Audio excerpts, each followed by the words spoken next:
This is Madison Rain, and you are in the Wrestling Epicenter. You're listening to Interactive Wrestling Radio, featuring the Interactive Interview, courtesy of WrestlingEpicenter.com. So what you gonna do? Let me talk to you, dummies. Oh, yeah. You're where it's at. If you're smart like me, you gotta listen. And if you don't listen to it, I'll come out of your computer and body slam your ass. don't be a Melvin. I will scar you. Open your third eye. Woo! It's gonna be cool. Oh, what a rush. It's showtime!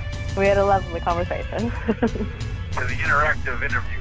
Interactive Wrestling Radio. The Epicenter.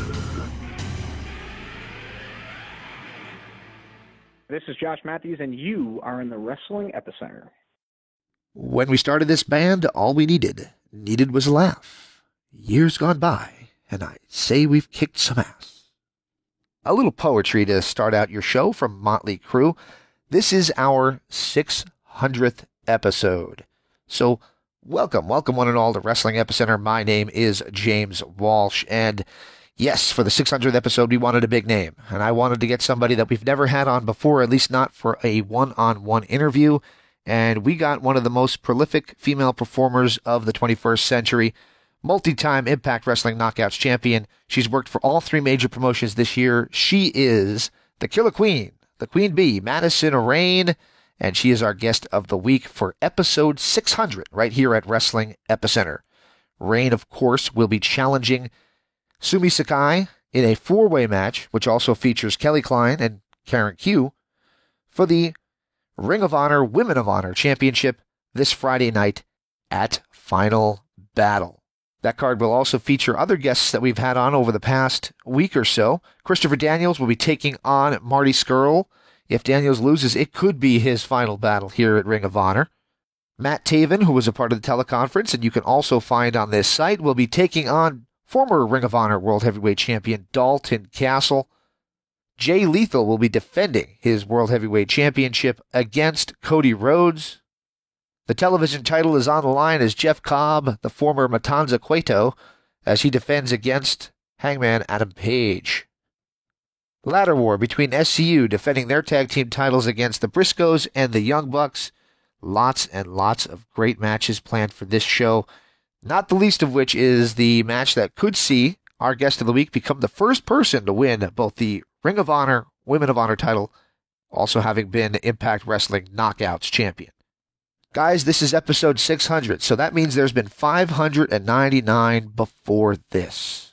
So if you're curious what we've done before, if you want to check out what we have available to you for free in the archives section so you can listen to these great interviews with guys like the Macho Man, yeah, the Hulkster brother. You got Steve Austin, I don't do an impression of him. You got Ric Flair, you got Sting, you got Batista, Kane, Bret the Hitman Hart, Shawn Michaels, so many different guys we've had on the show that I either grew up watching or just an immense, huge fan of. Check out our archive section. Check out WrestlingEpicenter.com. We have a great RIP section that pays tribute to the history of our business and so much more. And, of course, check out the store because, hey, even though this is all free, we like to make a little money if we could, right? Anyway, here we go, guys. Let's get to Madison Rain. That's the reason you tuned in. I don't blame you. Great guest, great interview, and I hope you guys enjoy it. Check out WrestlingEpicenter.com and, of course, check out Final Battle, Ring of Honor's Final Battle, Friday night on Pay-Per-View and Honor Club. This is the pretty badass Kelly Klein, and you are listening to Interactive Wrestling Radio. Welcome back to Interactive Wrestling Radio. On the Newsmaker line with me right now is the Queen Bee of Ring of Honor. She is Madison Rain. Miss Rain, are you with me? I am. Thank you. What a nice introduction. Well, I appreciate you taking the time to do this. It's been a long time that I wanted to have you on and just never has been able to happen. So I'm glad to have you on finally. Well, timing is everything. We've got a lot to talk about, so this is perfect. We sure do. We sure do. You got a big week ahead of you. Friday night, we've got Ring of Honor Final Battle. You'll be challenging for the Women of Honor title in a four-way match. Thoughts going into the big event this Friday night? I'm actually very calm. I know that I'm as prepared as I possibly can be after the year that I've had. I think that I'm in the best ring shape of my life, in a good place mentally. And, though I will say there aren't too many times these days that I'm in the ring with someone who has been wrestling longer than I have, who is the veteran over me, and Sumi Sakai, the current champion, is that. So I'm looking forward to that little change from the norm. Absolutely. Looking forward to the encounter myself, and I think we'll talk more about that in just a few moments. But you mentioned the year you've had this year, and it's been pretty incredible, really. Kind of like a Rick Rude kind of year. You worked for all three major promotions pretty much within a couple months of each other. Unbelievable if you really think about it. Did you ever expect when 2018 started that this year would be as crazy as it has been for you? As crazy as it has been, no. But I did know going into 2018 that this was the first time that I was heading into a new year as a quote-unquote free agent. It's been a long time since I have not been under contract with one company. So I knew that I had a bit more freedom in terms of where I could go and what I could do, but no, I couldn't have, in my wildest dreams, predicted that this year would be as crazy as it has been. All right, so we're going to keep everything as much Ring of Honor centric as we can, but I have to ask you about working for the Mae Young Classic. If you follow you on social media, we saw that you were very excited about the opportunity. Was getting to work under the WWE banner something that you wanted to check off your bucket list? Yeah, I mean, obviously, I think everybody or most people, when they start chasing this dream to be a professional wrestler, we all dream of having that WrestleMania moment. So certainly it was something that, since I was 10 years old, I wanted to do. But I got to a point in my career after so many years with Impact, and I was happy at Impact. I had a great, long, successful career there. And I had come to a place mentally where I was pretty sure I wasn't going to have that opportunity, and I had made peace with it. But then, as we just discussed, 2018 came about. I had no roots planted anywhere, and so, and again, timing is everything. So this is a great time for women's wrestling, paralleled with a great time for Madison Rayne specifically. So I think that now more than ever, I was ready. My in-ring work is the best that it's ever been. So I feel like I went into my opportunity with WWE, and I went into the Mae Young Classic at the peak of my career. So I'm really happy to be able to say that. Absolutely. We recently interviewed Sienna, and she said that the opportunity was a lot more like Impact than she expected it to be. She said that because it was a similar setup to a soundstage, similar to the Impact Zone, so it wasn't as much of a jump as she thought it would be. Would you kind of agree with that sentiment? No, not really. Because for me, there was so much more emotion. The last 5 years of my career have been so unpredictable. I obviously took time off to be a mother, and then coming back was, I don't know. I could be wrong in saying this, and if I am, then I will apologize for it. But I've said many times that I'm pretty sure I'm the first female who had a successful in-ring career on television, took time away to have a child and then come back.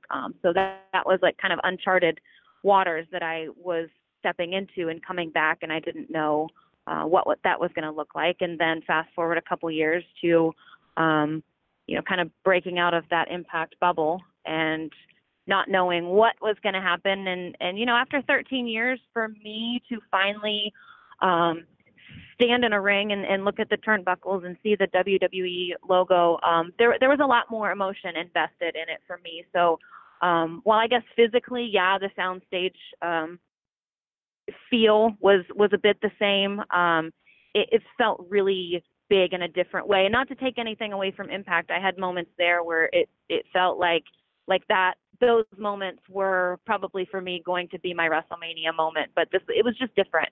And maybe for me it's because I spent more time at Impact. I was there for 9 years. So then to finally do something with WWE, not just, you know, a dark match or extra work, but to be a part of something as big as the Mae Young Classic, it felt bigger to me. It felt different for me. Very cool. You mentioned your Impact ties, and that's why when you said at the recent Ring of Honor conference call that you knew in your heart of hearts that you were more than likely going to end up signing with Ring of Honor before you did, about a year before you did, in fact, you said, given your, let's call them family ties to Impact Wrestling, as well as your legacy there, what made you decide, or what made you think that Ring of Honor was going to be the home for you? It was just a gut feeling for me. I mean, I've always been very cautious of getting into that space where I overstayed my welcome. And I don't think that I did overstay my welcome at Impact, but, you know, that fan base is very loyal, and they've watched everything that I've done since 2009, since I started there, and you know, all the transitions that I've made. And while I'm incredibly thankful that my last few months at Impact were so different and I was able to do so many awesome things, like the matches that I had with Tessa and with Taya, and then the whole storyline with Sue and the lead up to Slammiversary was so different. Right. And I'm really grateful and thankful to the creative team and to everybody who had a part in letting me do something like that was so special and so different. But at the same time, I felt like I had contributed as much as I could. I had done literally everything at Impact. And I feel like that division is in very good hands. You know, with Gail Kim still there as an agent, and with some of the incredibly talented women that are there, I felt like it's in good hands, and I can help in other places, and I can grow in other places, whereas I don't know that I could have continued to grow at Impact. And I think that Women of Honor is doing something really special. And, you know, to go back to 2006 or 2007, when Ring of Honor gave me essentially my first big opportunity, it was really cool for me to let that come full circle. And from the second that I signed my Ring of Honor contract in September, like, I've never, not even for a half of a second, have I second guessed the decision, because it's, you know, for as long as Impact felt like home, because it was, Ring of Honor feels like it's supposed to be my home now. And I couldn't be happier with the decision, not only that I made, but that they made to invest in me. So I'm really happy. And I feel like when I said that many weeks ago, that I had a gut feeling, and I knew that's where I was going to go, that my gut feeling was accurate. Very cool. You're almost one step ahead of me every question I ask, because I actually have the next one. Next one on my list was about the lead into Slammiversary, because your husband has often said that Impact makes really good movies, and for that lead up, you were one of the stars of those movies. You were a part of those strange segments with the funeral home and all that good stuff. Thoughts on that side of wrestling, the more cinematic approach, and do you enjoy that and maybe miss that a little bit, considering that's not in Ring of Honor's wheelhouse?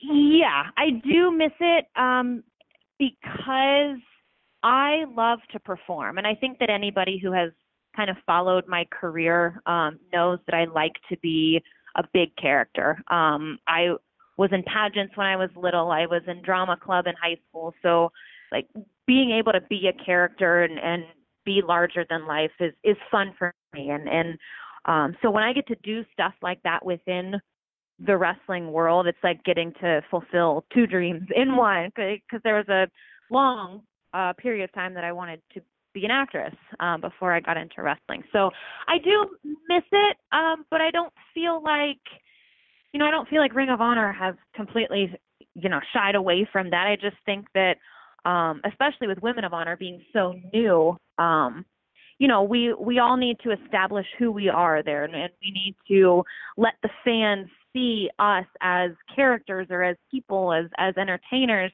And then once they've invested emotionally in us, that's when those opportunities could present themselves. But yeah, I had a lot of fun. I was hesitant at first because I had never really seen myself in a horror movie type situation. So as the story was kind of being told to me and I was processing it, like, okay, well, this is going to challenge me.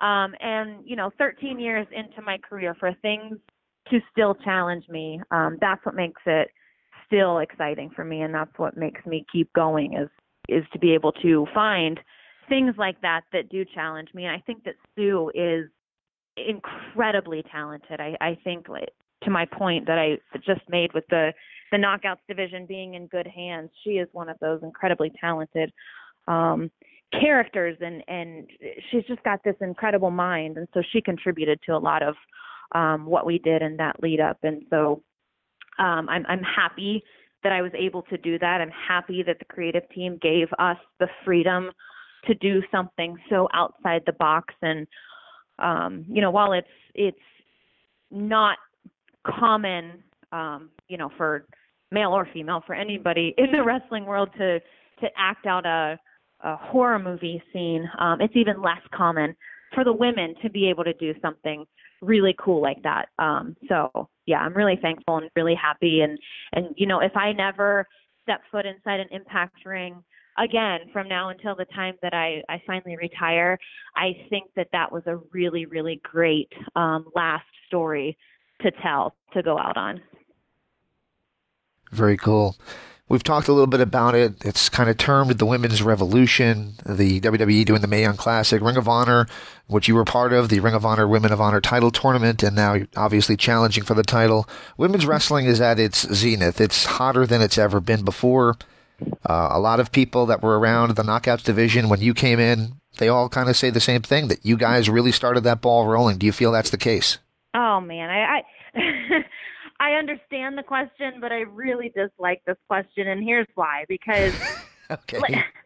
I just feel, and maybe I'm just like, oh, I love unicorns and rainbows, and I just feel like there were so many people along the way and so many generations of female wrestling that contributed to what it is now. And, so for this argument to be had of, well, the Knockouts did it first, well, no, WWE is doing it, it doesn't matter, because at the end of the day, women's wrestling, like you said, is at its highest point that it's ever been. So that is the effort of so many people. It's not just a small group of women who started this ball rolling. It's the Knockouts. It's the Diva era. It's what Ring of Honor was letting its women do 10 years ago. It's this collaborative effort of all of us who banded together to make our mark in what has historically been a male-dominated industry. And two, I feel like saying that, the Knockouts or the current WWE women's division is responsible for it takes away from the Mae Young. There wouldn't be the Mae Young Classic without women like Mae Young. And then I remember being 10 years old and being captivated by a match that was on Monday Night Raw. It was Bull Nakano and Alundra Blaze. And so, they were the ones who started to pave the way. So at the end of the day, I don't invest a lot of thought into who did it first or wanting to stake my claim. I'm just really happy, A, that women's wrestling is where it is now, and B, that I'm still around to be a part of it. Awesome. All right. So I said it'd be about 15 minutes. We're about that mark now. I have just one final question for you. So I used to do this thing called word associations. It's not quite that, but it's similar to that. And we're going to get your thoughts on each of your opponents leading into Friday night. So first of all, the champion, Sumi Sakai. What is your thoughts on Sumi Sakai? She might mentally and physically, but I think mentally she is my biggest challenge. And here's why. Because I'm not supposed to just give one word, right? I can give like a description. Yeah, I was going to say, you don't have to give just one word. Yeah, if you have any thoughts, just please. Yeah. I love Sumi, and she is just this ball of sunshine. Like when you get to the arena and you see her, she's just got this big smile on her face and hugs, and she's just always so happy that you almost don't want to get into the ring with her. And the more I get to know her, the more I wonder if that's not part of her strategy to play these mind games and make people just adore her as a person and then find it difficult to stand across the ring from her. But aside from that, she's incredibly talented. She was part of the first ever women's match at Ring of Honor. So I feel like she was the perfect first champion. And as much as I adore her as champion, and as much, if I weren't in the match, I would be pulling for her. But when I said that I'm in a good place mentally and I'm calm, and I think part of that is because I've made peace with the fact that as much as I love Sumi, I have to go in the ring. And if it means pinning her to become champion, that's what I'm going to do. Very good. If there is a dark horse in the match, it would probably be the next one, though she's certainly a heck of a talent. It's Karen Q. What's your thoughts on Karen Q? I hope that people aren't sleeping on Karen Q because, yes, to your point, she's incredibly talented. For all the longer she's been wrestling, she is definitely a force to be reckoned with. And, the first time I met Karen was when she and I did a WWE tryout together at the Performance Center. And I knew of her because I am very, very good friends with Deonna Purrazzo, and they trained together. And so I had always heard how incredibly talented Karen was, and I would see her matches and share locker rooms with her, but never actually got to get in the ring with her. And then at that tryout, we had a match together, and it didn't take long. We had 5 to 8 minutes for a match, and in the first 2 minutes I was blown away by Karen. And the more that I've gotten to know her and her work ethic and how hungry she is to be one of the best women in wrestling today and to contribute to this revolution of women's wrestling. I admire her and I respect her, but the same for her. I'm going to beat her. And when Karen steps into a Ring of Honor ring, there's something that happens to her, and it's attitude and it's cockiness, and that has been known in the past to get in people's way. They can get in their own way and cost themselves an opportunity. And whether it's Karen costing herself the opportunity or me beating Karen because I'm the better woman, Karen's not walking out. She's not walking out of Final Battle as champion. All right, and the final one, of course, who it's going to be. Actually, we're going to be talking to her in about an hour because she's doing what you did just a couple months ago, and that is taking part of the teleconference. It is Kelly Klein. Yeah, I have a tremendous amount of respect for Kelly, and I've told the story a few times recently, but a lot of people may not know that Kelly and I go way back, way back before my first day at Impact Wrestling back. We used to have almost weekly matches against each other in Ohio on the independent scene. And so I know Kelly very well. I know what a hard worker she is. I know how talented she is. She's, I think, she's beat me twice in the 2 matches that we've had so far since I started back with Ring of Honor and as a part of Women of Honor. So I know that I have my work cut out for me, and that's the one thing. If there's anything that's holding me back mentally. It's the fact that Kelly has 2 victories over me, and she's definitely going to be the one to beat, I think, this Friday night. But I'm going to be the one to do it. All right. Any final thoughts leading into final battle?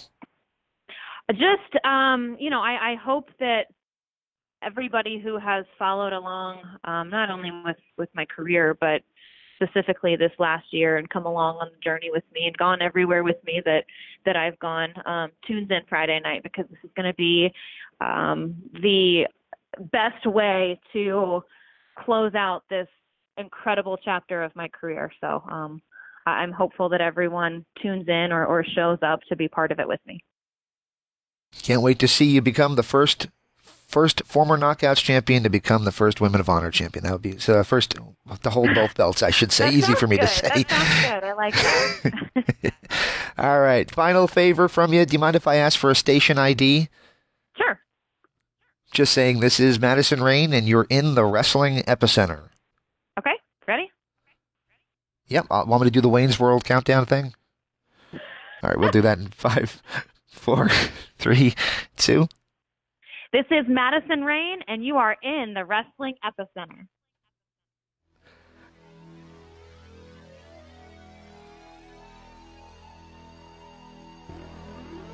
This is the Wrestling Epicenter.